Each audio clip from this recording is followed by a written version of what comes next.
Good morning बच्चों। आज मैं आपको 10वां पाठ राष्ट्रीय संचय पढ़ाने वाली हूँ। इसका अर्थ बताने वाली हूँ। ध्यान से सुनिएगा और अर्थ को लिख लीजिएगा। ख्याति बोलती है, गुरु अस्मिन् वृक्षे किम लंबते।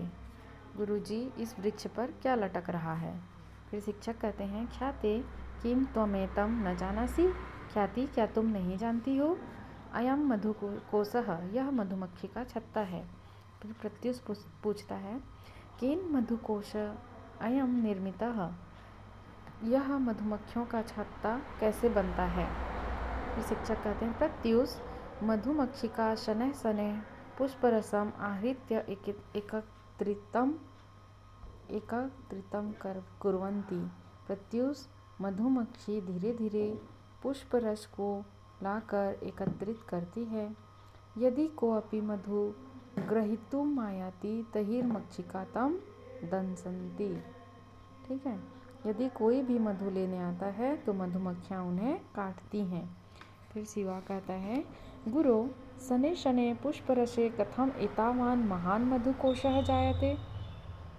गुरुजी, धीरे धीरे पुष्पों के रस से इतना बड़ा मधुमक्खियों का छाता कैसे बन जाता है।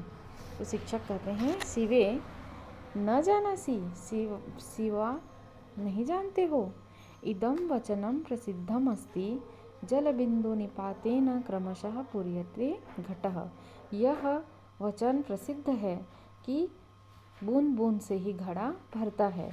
फिर श्यामा कहता है, आम ज्ञातम, हाँ जानते हैं। अहम अपि एकैकस्य रूप्यकस्य संचयेन 100 रूप्यकाणि संचितवती। मैं भी एक एक रुपए संचित करके 100 रुपये संचित कर लिया है। शिक्षक बोलते हैं, त्वम अस्य धनस्य प्रयोगम कथम करिष्यसि। तुम इस धन का प्रयोग कहाँ करोगे। फिर श्यामा कहता है, गुरु अहम भूचालेन पीड़ित जनानां सेवार्थम इदम धनम समर्पयिष्यामि। मैं भूचाल या भूकंप से पीड़ित लोगों की सेवा के लिए यह धन को समर्पित करूँगा। फिर शिक्षक कहते हैं, बाढ़म, ठीक है। त्वम द्वे कार्ये साधु करो। तुम दो कार्य अच्छे किए। पहला, प्रथमम स्वव्ययार्थम प्राप्तस्य धनस्य संचय। पहला, अपने व्यय के लिए प्राप्त धन को संचित किया या बचाया। द्वितीयं च तस्य संचितस्य धनस्य भूचाल पीड़ित जनानां सहायार्थां प्रदानम। और दूसरा अच्छा काम ये किया है कि तुमने उस संचित धन को भूकंप पीड़ित लोगों की सहायता के लिए प्रदान किए। फिर कक्षायाम अन्यान छात्रान संबोध्य, ठीक है, अन्य लोगों को भी, अन्य छात्रों को भी कक्षा के संबोधित करते हुए कहते हैं शिक्षक कि छात्रा श्यामां पश्यन्तु, श्यामा को देखो। अनया स्वव्यर्थार्थं प्राप्त धनस्य न केवलं संचयकृत अपितु भूचाल पीड़ितेभ्य प्रदाय सदुपयोगपि कृत। श्यामा को देखो, इसने अपने खर्च के लिए प्राप्त धन को न केवल बचाया बल्कि उस धन को भूकंप पीड़ित लोगों को प्रदान करके उनका सदुपयोग किया। फिर पूछकर कहता है, गुरु धन संचयस्तु कोषालय पत्रालय माध्यमेन च भवति। धन का संग्रह तो कोषालय और डाकघर के माध्यम से भी होता है। कृपया भवान तत्विषये अस्मान् उपदिशतु। कृपया हमें उसके विषय में बताइए। फिर शिक्षक कहते हैं, आम छात्राः, हाँ छात्रों, देशस्य आर्थिक सामाजिक औद्योगिक विकासाय च धनम आवश्यकम। देश के आर्थिक सामाजिक औद्योगिक विकास और औद्योगिक विकास के लिए धन आवश्यक है।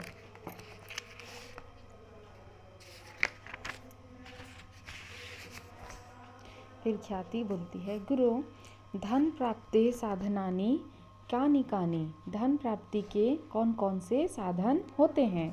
फिर शिक्षक कहते हैं, धन प्राप्ति साधनेषु कर ग्रहणम औद्योगिको उत्पादनम इत्यादि साधनानि निर्यातम सन्ति। धन प्राप्ति का साधन टैक्स जान रहे हो ना, कर ग्रहण जिसको बोलते हैं, कर ग्रहण औद्योगिक उत्पादनम मतलब औद्योगिक उत्पादन का निर्यात आदि है, जो भी उत्पादन होता है उसका निर्यात। ठीक है। कोषालय पत्रालय माध्यमेन च नागरिका राष्ट्रीय संचय योजनांतर्गतम धन संग्रहम कुर्वन्ति। कोषालय पत्रालय के माध्यम से कोषालय और पत्रालय के माध्यम से नागरिक राष्ट्रीय संचय योजना के अंतर्गत धन संग्रह करते हैं। फिर शिवा पूछता है राष्ट्रीय संचय योजना क्या है। फिर शिक्षक कहते हैं शासनेन नगरेषु ग्रामेषु च कोषालयानां पत्रालयानां च शाखा स्थापिता। शासन नगरों और ग्रामों में कोषालय और पत्रालय की शाखा का स्थापना किया है। ठीक है।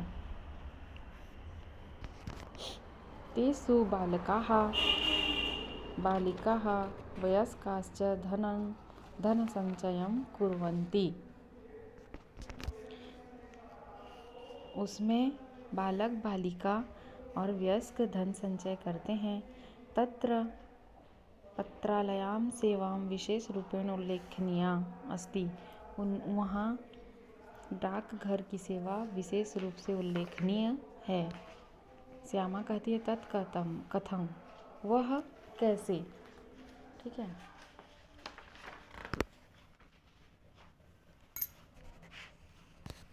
फिर शिक्षक कहते हैं पत्रालय संचालिता अनेका संचय योजना सन्ति। डाकघर द्वारा संचालित अनेक संचय योजना हैं। कहा वो कौन से हैं। फिर शिक्षक कहते हैं संचय पुरस्कार योजना, संरक्षित संचय योजना, भविष्य निधि योजना इत्यादि।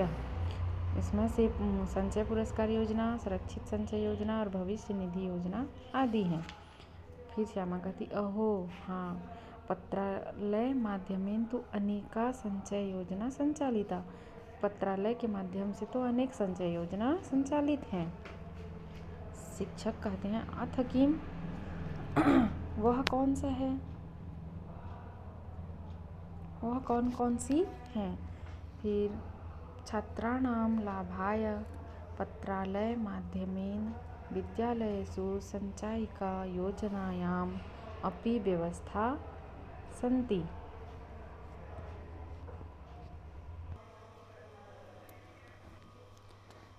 छात्रों के लाभ के लिए पत्रालय के माध्यम से विद्यालयों में संचिका योजना भी उसकी भी व्यवस्था है, ऐसा शिक्षक कहते हैं। फिर प्रत्युष कहता है गुरु संचयिका योजना विषय किंचित कथय। संचयिका योजना के विषय में कुछ बताइए। अवश्यम शृणु जरूर सुनो। संचयिका योजनायां संचेतु सुविधाम अस्ति। इस योजना में संचय की सुविधा है। विद्यालयेषु संचालित योजनायां पुरस्कारार्थम व्यवस्था अस्ति। विद्यालय में संचालित योजना पुरस्कार के लिए व्यवस्था है। फिर ख्याति कहती है गुरु यदि एवं तहिर वयमपि स्वकीयम। गुरु यदि ऐसा है तो हम भी अपने धन को पत्रालय में संचित करेंगे। फिर शिक्षक कहते हैं अवश्यम करो जरूर करो। आसाम सर्वासाम योजनानां विषय विवरणम पत्रालयभ्यः प्राप्तुं शक्यते। इन सभी योजनाओं के विषय का विवरण पत्रालय के माध्यम से प्राप्त कर सकते हैं। छात्रा राष्ट्रीय संचय योजना छात्र राष्ट्रीय संचय योजना के बारे में बोलते हैं। व्यक्ति समाजस्य देशस्य च विकासाय सहायिका। ठीक है। राष्ट्रीय संचय योजना व्यक्ति समाज और देश के विकास के लिए सहायक होती है। भारत सदृश विकासशील देशेषु तु आसाम योजनानां महती उपयोगिता अस्ति। भारत जैसे विकासशील देश में तो इस योजना की बहुत अधिक उपयोगिता है। अतः अस्माभिः संचय योजनानां प्रसाराय प्रयत्नो विधेय। अतः हम भी इस योजना के प्रसार के लिए प्रयत्नशील रहेंगे। उत्तमपि क्षणश कणशश्चैव विद्याम् अर्थं च चिन्तयेत्। इसका अर्थ है कि एक एक कण से धन को और एक एक क्षण में विद्या को ग्रहण करना चाहिए। ये हो गया आपका इस पाठ का अनुवाद, इसको लिख लीजिएगा, ठीक है।